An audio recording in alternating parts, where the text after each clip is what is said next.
দেখি নারে তাকবীর। তাহলে দাদা যে কথাটা বলে গেছেন উকিল বাবু, জয় শ্রীরামের একটা স্লোগান আমাদের দেশে চলছে, এটা শুনলেই হিন্দু মুসলমান আঁতকে ওঠে যে বোধহয় গাড়িতে আগুন লাগবে, বোধহয় বাড়িটা ভাঙচুর হবে। কিন্তু নারাই তাকবীরের এই স্লোগান এটা ধ্বংসাত্মক স্লোগান নয়, এটা সৃজনশীল স্লোগান, এটা আতঙ্কের স্লোগান নয়, এটা সাহসিকতার স্লোগান, এটা হিংসাত্মক কোনো স্লোগান নয়, এটা সম্প্রীতির স্লোগান। তা না হলে আর অরিন্দমবাবু তিনি নিজেও নারাই তাকবীর দিতেন না।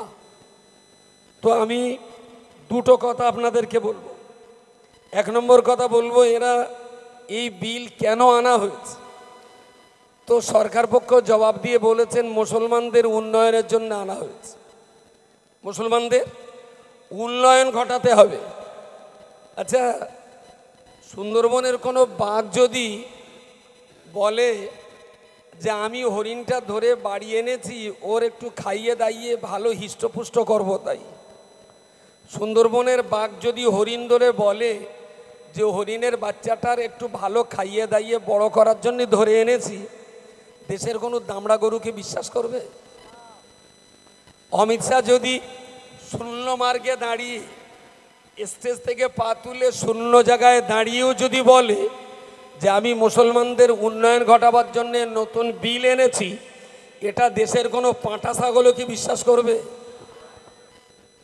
কারণ ইতিপূর্বে আপনারা রেল বিক্রি করেছেন, তার দৃষ্টান্ত আমাদের সামনে আছে, বিমান বিক্রি করেছেন, তার দৃষ্টান্ত আছে, ইলেকট্রিসিটি কোম্পানি বিক্রি করছেন, তার দৃষ্টান্ত আছে, লালকেল্লা বিক্রি করছেন, তার দৃষ্টান্ত আমাদের সামনে আছে। তাহলে যারা দেশের এই বিরাট বিরাট সম্পত্তিগুলো যারা বেচতে পারে, তারা মুসলমানদের এই সম্পত্তি নিয়ে মুসলমানদের উন্নয়ন ঘটাবে, এটা কখনো বিশ্বাস করা যায় না। Number one. নাম্বার টু, আপনি যাদের উন্নতি করতে চাইছেন তারা কি আপনার উন্নতি নিতে চায়? চায় না। তো যাদের আপনি উন্নতি ঘটাতে চাইছেন তারা নিজেরাই যখন উন্নতি নিতে চাইছে না, আপনার এই ঠিকাদারি কে দিয়েছে যে জোর করে তাদের উন্নতি ঘটাবেন? ভারতবর্ষের সংসদীয় গণতন্ত্রের আইনে তো কথা বলা নেই। আসলে যেটাকে একটা বাংলা ভাষায় বলা হয় গরুর শোকে শগুনির কান্না। গরুর শরীর খারাপ, চারা পা ছেড়ে দিয়ে শুয়েছে, হাই নিঃশ্বাস টানছে, শগুনটা এসে মাথার কাছে খুব কান্নাকাটি করছে। তার কুকুর শগুনটারে বললো, তো তুই কাঁদিস কেন? গরু মল্লি, তো তোরও লাভ আমারও লাভ, তুই কাঁদিস কেন? তা বলছে না গরুটার শরীর খারাপ তাই কাঁদছি। তা বলছে গরুর শরীর খারাপ বলি মরবে, বললি তুইও গোস্ত খাবি আমিও গোস্ত খাবো। শগুন বললো আসলে ব্যাপারটা তুই বুঝলি নে। বললো কেন? বললো আমি কান্নাকাটি করছি বলি গরুটা মরতে দেরি হচ্ছে কেন। এই শগুনটা গরুর জন্য যে দরদে কাঁদছিল, আমাদের পার্লামেন্টের ওই মোটা শগুনটাও মুসলমানদের জন্য সেই দরদে কাঁদছে। নারে তাকবীর, নারে তাকবীর। হিন্দু ভাই যারা আছেন, আমি মুসলমানদেরকে বলবো এই আন্দোলনটা মুসলিম আন্দোলনের রূপ দেবেন না প্লিজ। পার্লামেন্টের ভিতরে 192টা এমপি অমুসলিম এমপি, তারা কিন্তু মঠবাড়ি আন্দোলন করেনি, পার্লামেন্টে ঝড় তুলেছে। 192টা হিন্দু খ্রিস্টান এমপি, শিখ এমপি, তারা কিন্তু মুসলমানদের এই ওয়াকফ নয়া আইনের বিরোধিতা করে দিল্লির বিজেপি সরকারের বুকে পা তুলে দিয়েছে। আর আপনি যদি ভাবেন যে আন্দোলনটা শুধু মুসলমানরাই করবে, তাহলে আগামী দিন পার্লামেন্টে ওই হিন্দু এমপিরা কিন্তু মুসলমানদের হয়ে আর কথা বলবে না। এটাকে ভারতবর্ষের সাম্প্রদায়িক সম্প্রীতির সমমনোভাবাপন্ন দেশপ্রেমিক সংবিধান প্রেমী মানুষ যারা, এটা তাদের সবার আন্দোলন। এই আন্দোলনটা কখনো মুসলিম আন্দোলন ভাববেন না, এটা ভাববেন দেশের সংবিধান রক্ষার আন্দোলন, এটা ভাববেন দেশ বাঁচাবার আন্দোলন, এটা ভাববেন ওয়াকফ সম্পত্তি বাঁচাবার আন্দোলন। হয়তো প্রশ্ন আসতে পারে ওয়াকফ সম্পত্তির সঙ্গে মুসলমানদের কি সম্পর্ক আছে, হিন্দুদের কি সম্পর্ক আছে? আপনার জানা নেই মুসলমানদের ওয়াকফ সম্পত্তির উপরে বাংলাদেশ থেকে আসা দলিত, আদিবাসী, মধুয়া, সিডিল কাস্ট, সিডিল ট্রাইব এবং আদিবাসী সম্প্রদায়ের কয়েক লক্ষ হিন্দুর ঘরবাড়ি আছে এই মুসলমানদের ওয়াকফ সম্পত্তিতে। বলবেন কিভাবে হয়েছে?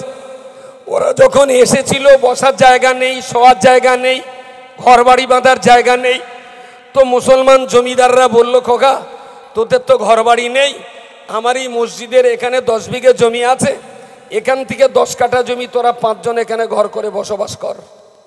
মুসলমানরাই তাদের বসবাসের জায়গা দিয়েছিলেন। আজকে যদি হিন্দু ভাইরা যদি ওয়াকফ আইনে চুপচাপ বসে থাকে তাহলে জানবেন আমার মসজিদে যদি বুলডোজার চলে 1 লক্ষ হিন্দুর ভিটের উপরেও কিন্তু বুলডোজার চলবে, এটাও মাথায় রাখতে হবে। সুতরাং এই আন্দোলন কেন শুধু মুসলমানরা করবে?